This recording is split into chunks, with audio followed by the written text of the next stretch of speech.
Ġie inawgurat pitch tal-basketball fi ġnien 4 ta' Lulju f'Pembroke b'investiment ta' 105,000 euro minn Sport Malta u l-Kunsill Lokali ta' Pembroke. Tul il-proġett sar ukoll rinnovar mad-dawra tal-ġnien u ġew installati sistemi ġodda ta' dwal u apparat ġdid tal-basketball. Is-Sindku ta' Pembroke Dean Healy saħaq li matul l-aħħar żewġ leġislaturi inħass il-bżonn li dan l-ispazju jingħata l-ħajja mill-ġdid u kien hemm bżonn injezzjoni finanzjarja sostanzjali biex jintlaħqu l-anijiet kollha.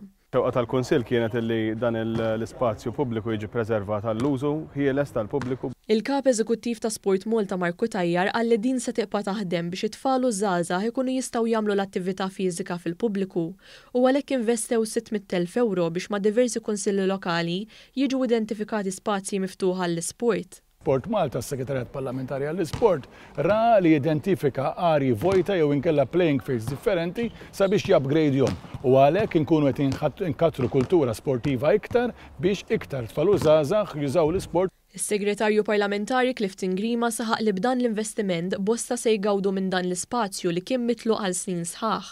Permezz ta' Sport Malta ħdimna jitfid propju anka mal-Kunsill Lokali ta' Pembroke sabiex propju nassiguraw li residenti ikollhom spazju miftuħ li jista' jitgawda anke mill-isportivi tal-lokali.